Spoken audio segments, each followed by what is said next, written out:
C'est la première fois dans l'histoire des États-Unis, en 244 ans, que des Américains s'introduisent au sein du Parlement, donc du Capitole du Parlement américain, pour y pénétrer et le pillent.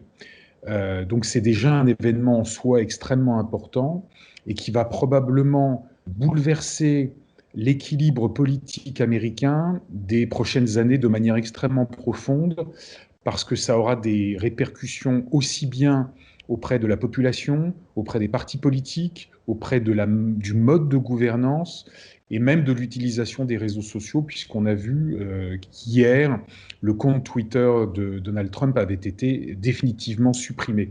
Donc on est face à un bouleversement qu'on ne mesure pas complètement et qui est historique, puisque je pense qu'on en parlera pendant très longtemps.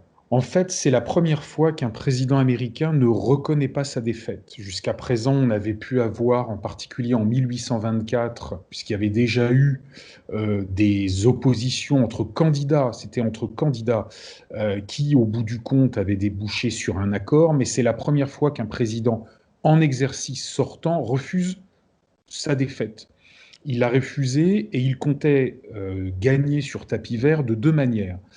Et les deux manières ont échoué. La première, c'était de demander aux juges de la Cour suprême de pouvoir annuler l'élection au motif qu'il y avait eu des fraudes.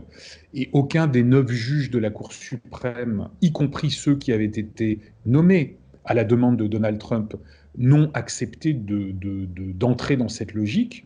Et puis la deuxième chose, et ça faisait référence à l'article 12 de la Constitution des États-Unis, qui consistait à dire qu'il n'y avait pas de majorité de grands électeurs pour permettre la désignation du président, du nouveau président, puisque vous savez qu'il fallait obtenir 270 grands électeurs. Donc la stratégie, c'était de dire on n'a pas les 270 électeurs parce qu'on refuse de certifier les grands électeurs dans un certain nombre d'États.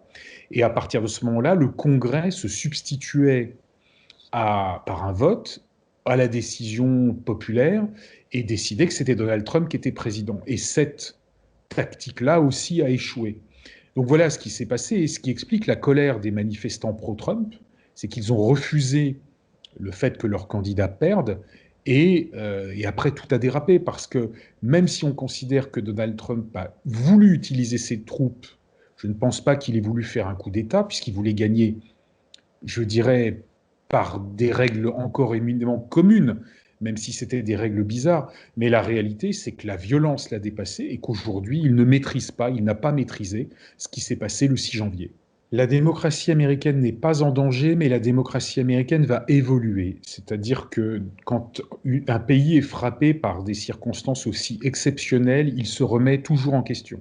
Et ça va être valable pour les États-Unis. Donc les États-Unis vont se remettre en question, ils vont remettre en question leur mode de gouvernance, ils vont remettre en question sans doute peut-être un certain nombre de règles d'élection, ils vont remettre également en question, c'est déjà le cas d'ailleurs, la manière de communiquer, on l'a vu avec les réseaux sociaux en particulier.